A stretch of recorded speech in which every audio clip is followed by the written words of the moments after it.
Assalamualaikum dan salam sejahtera. Selamat kembali ke Arnab Pedaging. Hari ini saya akan berkongsi bagaimana untuk menguruskan makanan yang kita dapat daripada pembekal apabila tiba di ladang kita. Okey, kenapa perkara ini penting? Ini demi untuk menjamin yang pertama, kualiti makanan yang kita gunakan untuk arnab kita, dan yang kedua, dah tentulah kos kita untuk mengelakkan hasil yang terbuang. Rugilah kalau kita beli pelet satu guni 25 kilo biasanya untuk arnab, tapi tiba-tiba dimakan oleh tikus, terkena hujan, terkena percikan mungkin air daripada makan minuman arnab sendiri. Jadi hari ini kita akan tunjukkan bagaimana untuk menguruskan. Mari kita. Okey, sekarang saya akan tunjukkan bagaimana untuk buka guni dulu. Benda ni nampak remeh sebenarnya, tapi boleh menjimatkan masa kita buat kerja. Alright, bismillahirrahmanirrahim. Okey, kebiasaannya untuk guna daging pelet arnab adalah 25 kilo. Jadi agak kurang masalah lah untuk kita sama ada lelaki atau perempuan, sebab tenaga yang digunakan lebih kurang berbanding pelet makanan lain lah, seperti pelet kambing, lembu dan ayam 50 kilo atau 40 kilo. Okey, biasanya bila kita beli, kita akan nampak ada dua tali. Oh, ini cara buka lah. Sebelum tu saya nak pesan dulu.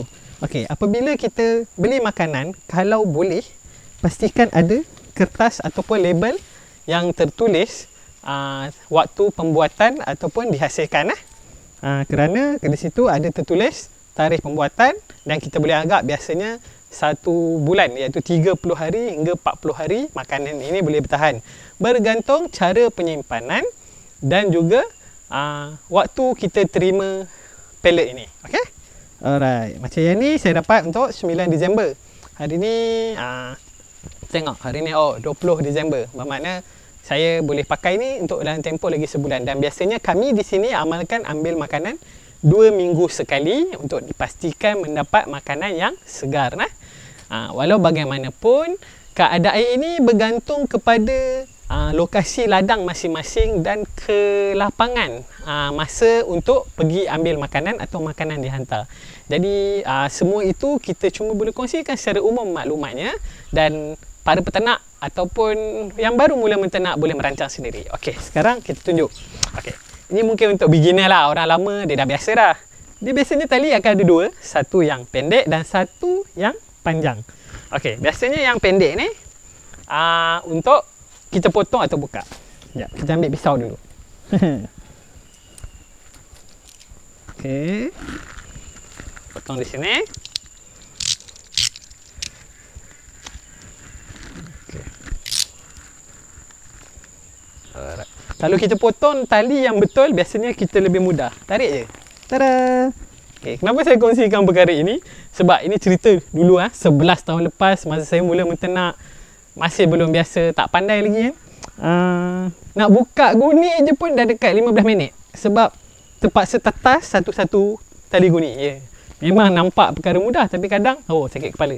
Okey, kertas yang tertulis tarikh pembuatan ataupun manufacturing date pelet yang kita beli, simpan. Biasanya apabila selepas saya memasukkan pelet ke dalam tong yang digunakan, saya akan letakkan kertas pada atas sebagai reminder waktu untuk kita tahu mana yang kita nak pakai dahulu, yang mana kita nak pakai kemudian. Jadi kita tahulah, macam sini kita ada banyak tong, boleh labelkan tong, itu lebih baik. Dan yang kedua, kita boleh tengok di dalam guni. Jadi setiap kali kita nak pakai, kita tahu. Okey. Okey, berkenaan tali ni tolong uruskan dengan betul. Jangan campak merata. Macam saya akan kumpulkan dulu dalam kita punya troli ni, nanti akhirnya kita akan bakar, sebab benda ni kalau dia bersimpul, kalau ada belayam berdekatan, even arnab pun bahaya sebab dia akan berpintal. Okay, saya letak dalam ni dulu. Alright. Okay, biasanya untuk kita nak tahu sama ada makanan yang kita dapat ini fresh ataupun kejap, simpan pisau dulu. Okay, sama ada yang makanan yang kita dapat fresh atau tak, biasanya selain bertarikh, kita akan dengar bila kita ni dekat sini saya tak pasti boleh dengar dekat mic ke tak. Tapi kita akan dengar bunyi yang rapuh dan bau yang enak lah, walaupun bukanlah enak macam sedap makan kari tu, tapi bau enak lah, kita tahu tentang pelet kita. Okey, macam di sini kita amalkan masukkan ke dalam tong. Tong ni famous sebenarnya kalau untuk kami di warga Selangor ni, tong air. Tong air ni dia ada dua jenis, satu yang jenis tinggi macam ni 160 liter, dan ada yang jenis pendek macam belah sana 120 liter.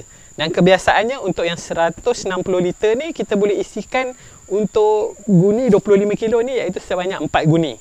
Jadi boleh rancang, ataupun sekiranya tak ada, tak apa, boleh untuk permulaan pakai je tong macam tong sampah ke.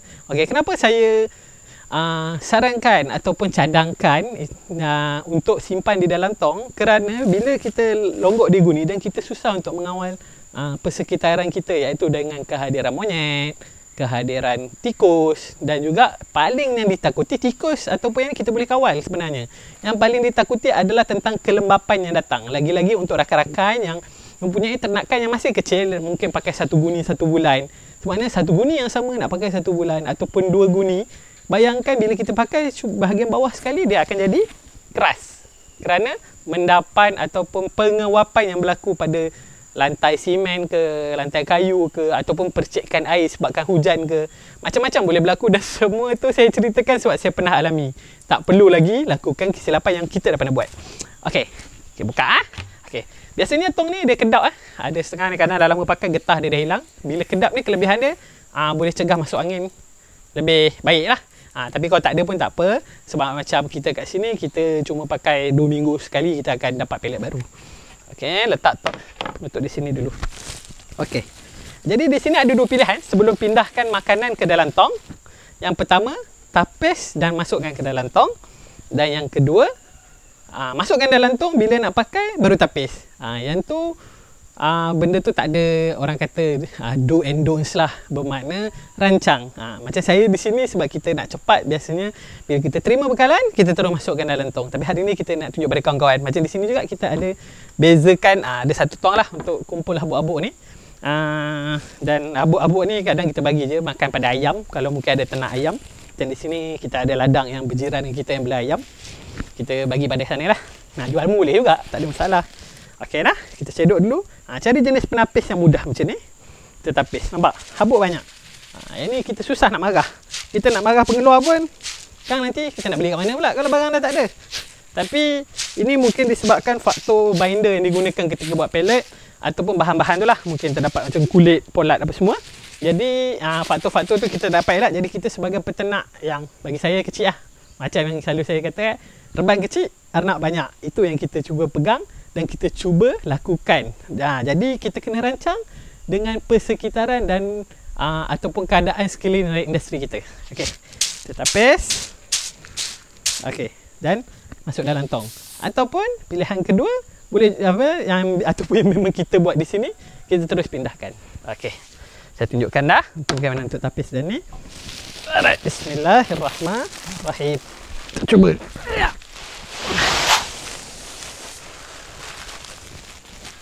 Okey.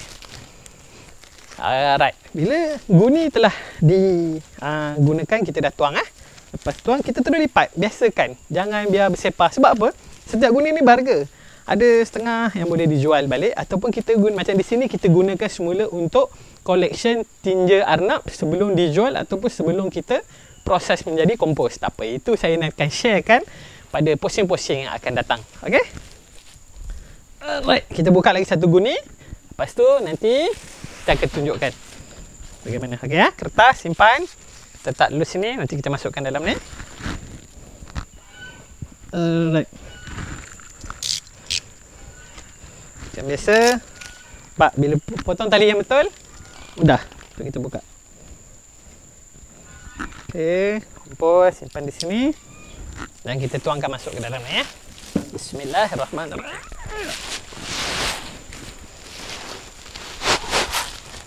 Alright.